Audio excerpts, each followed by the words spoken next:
Hey everyone, in this video I want to show you how to get the most out of any tonal loops that you might have. This could be the ones from Composer Master Tools or any other pack you might own. It's also going to contain a lot of tips and tricks for manipulating samples in general. So let's start out with a couple of these samples. Let's take this one. Now let's look at a few simple ways that we can get started manipulating this sample. First of all, I'm warping it so it's in tempo to 120. The first thing, of course, depending on the pitch of your track, you might want to adjust the pitch. You can also do this for effect, like if I want this to be deeper. If I want this to be more percussive, I might also want to adjust the transients. And I can do this in Ableton with this function. And of course, I could also use something like Transient Master.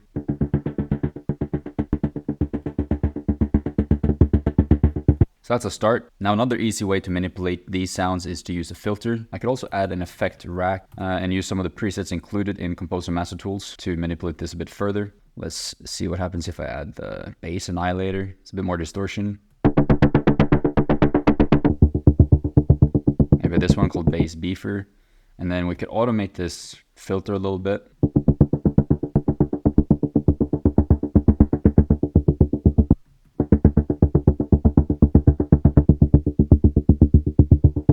Another thing you can do is go into the sample and automate some of the pitch. So if I go here, let's see if we want this last note here to go up.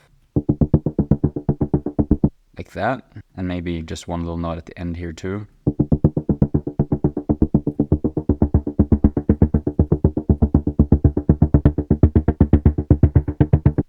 Now let's quickly listen to the original sample.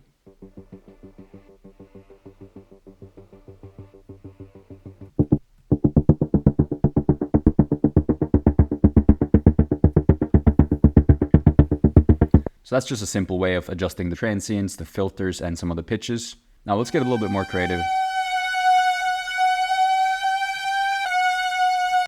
Now something like this might not seem too usable, but if we go into one of these tracks,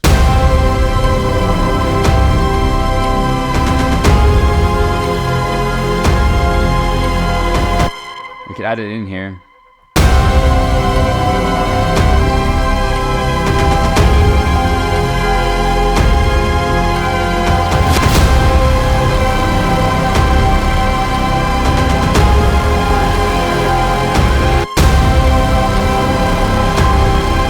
You hear that it adds a lot into the track. Of course, I have a lot of bending things that are ready, but let's have a look at how we can make this sound more unique, because it has a character and it has a texture that's really nice. So, and now one thing we can do is run it through some creative effects, and here we can just play around and experiment a bit. I'm just gonna run it through Effect Rack again. Let me use some of these pads and piano presets.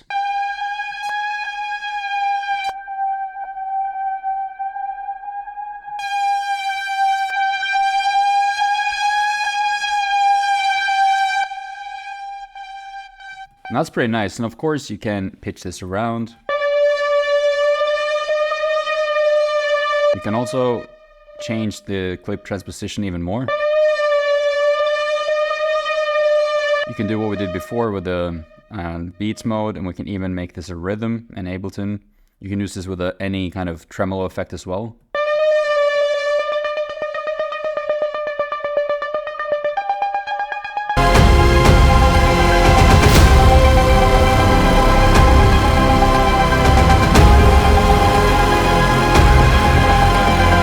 Running things through creative effects and experimenting with that is definitely a good way to get more use out of samples. Now let's take one of these motors and see what we can make from it. Let's take the BPM up a little bit to be more in line with what this is.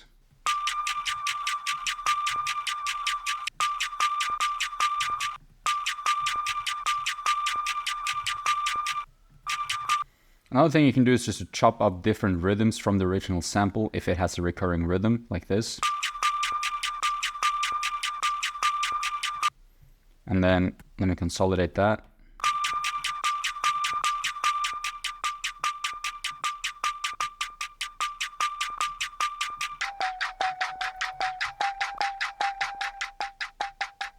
And again, we can, mess with the transposition.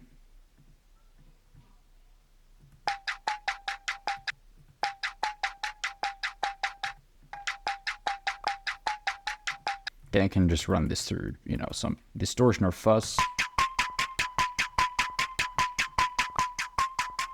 And cut different pieces together and combine that with the other techniques we explored. Another way to do it is to chop and splice it. So you can do this in a sampler, for example. Let's try that out.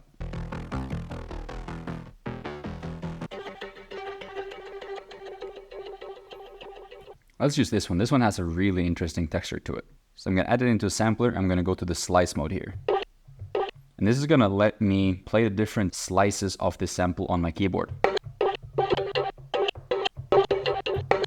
And this is really handy because now I could, you know, record a MIDI thing here or just place in different random notes and just quantize them.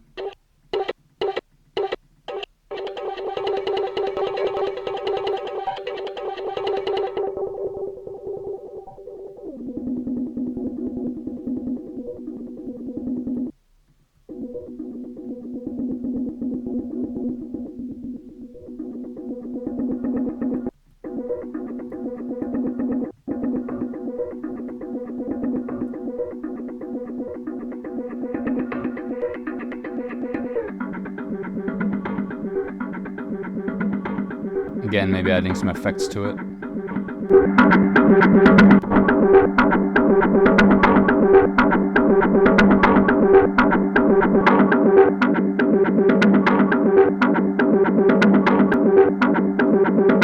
Now that's a very, very different loop than what we started with this.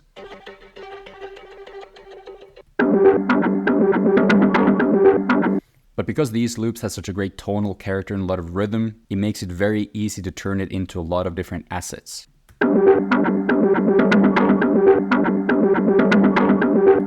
Now to get even crazier, we can go into Serum. We can go to Show Serum Presets folder, and we can add some of these samples into our noises pack. So I'm going to put this into the noises, maybe even the CMT taster, because it's easier to find. Let's go to one of these kits. Let's take this, the one we just did.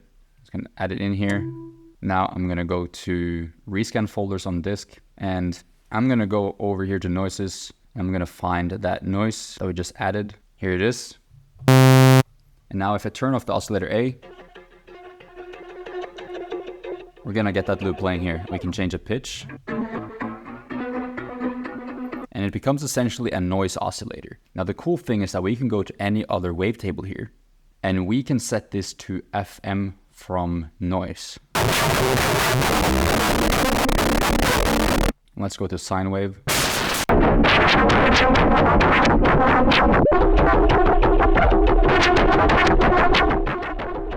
And you can start using these loops as modulators of the FM synthesis of wavetables in Serum.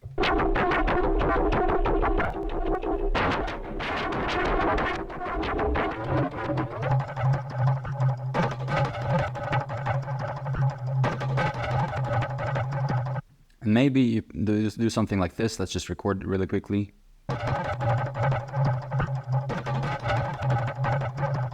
Now let's just freeze and flatten this. This is the beginning.